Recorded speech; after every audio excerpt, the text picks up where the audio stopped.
Цель мероприятия – это у нас организация экспедиции Махтал-Моос-2. В этом году мы проводили. В прошлом году мы делали экспедицию Махтал-Моос-1. Были результаты этой экспедиции, различные палеонтологические находки, геологические подъемы. То есть цель экспедиции была это изучение реки Индигирка, подводной ее части в арктической зоне в условиях крайнего севера при подводных погружениях до глубин 20 метров.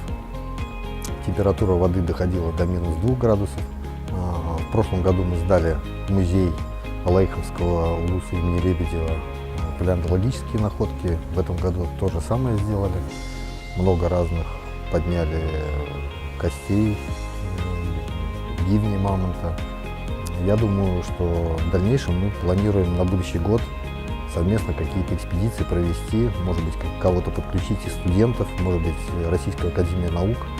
И осветим, конечно, для русской Арктики, вот этой вот части такого региона, где трудные условия, чтобы это было всем не только интерес проявлять, но чтобы это практическое применение нашло и создало, возможно, рабочие места, как-то улучшило жизнь населения в том числе.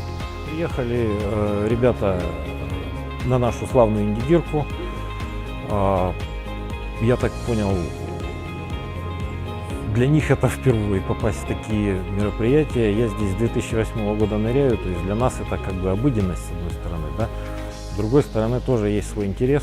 Показана непосредственно работа, показано, да, погружение. В принципе, довольны, но мы упираемся на то, что это главное реклама нашего края, реклама погружения. О нашем крае будут узнавать больше. Это нам на руку. Здравствуйте, туристы.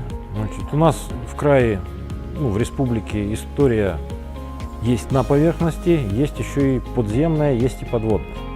Почему бы не приобщиться к именно подводной археологии, заняться изучением нашего подводного мира, не обязательно в крайнем севере, тут достаточно уже и окружности Якутии, Якутска. Поэтому приглашаем всех на увлекательные погружения, занятия подводным спортом, дайвингом в республике Якутия.